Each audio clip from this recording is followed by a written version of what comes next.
2026 football বিশ্বকাপের quarter ফাইনালের চতুর্থ ম্যাচকে ঘিরে উত্তেজনা এখন তুঙ্গে।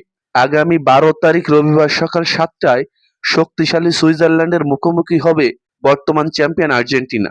আর এই মহারণকে সামনে রেখে আর্জেন্টিনার প্রধান কোচ লিওনেল স্কলনি ঘোষণা করেছেন তার শক্তিশালী প্রথম একাদশ। দর্শক, চলুন দেরি না করে জেনে নেওয়া যাক লিওনেল স্কলনির একাদশে থাকছে কোন কোন ফুটবলার।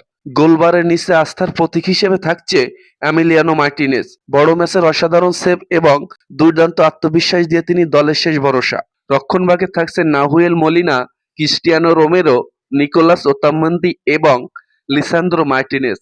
স্কলনির বিশ্বাস, এই চার ডিফেন্ডারের দৃঢ়তা সুইজারল্যান্ডের আক্রমণকে থামিয়ে দিতে গুরুত্বপূর্ণ ভূমিকা রাখবে। এছাড়াও মাঝমাঠে থাকছেন Leandro Paredes, Enzo Fernandez, Rodrigo De Paul এবং অ্যালেক্সিস ম্যাকঅ্যালিস্টার। তাদের নিখুঁত পাসিং, বল নিয়ন্ত্রণ এবং আক্রমণ তৈরির দক্ষতাই হবে আর্জেন্টিনার সবচেয়ে বড় শক্তি। আর আক্রমণভাগে থাকছেন ফুটবলের জাদুকর লিওনেল মেসি। মেসির সঙ্গে থাকছেন জুলিয়ান আলভারেজ, লাউতারো মার্টিনেজ এবং তরুণ প্রতিভা নিকো পাজ।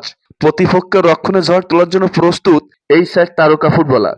স্কলনির বিশ্বাস, এই চারজনের গতি, সৃজনশীলতা এবং গোল করার ক্ষমতা ম্যাচের ভাগ্য বদলে দিতে পারে।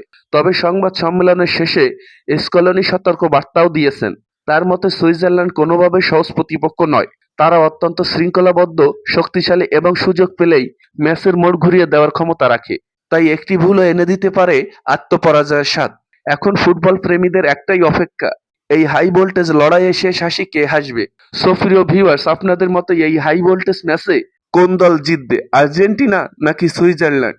অবশ্যই আপনাদের মতামত জানাতে পারেন আমাদের কমেন্ট বক্সে। ভিডিওটি এ পর্যন্তই। ভালো থাকবেন, ধন্যবাদ।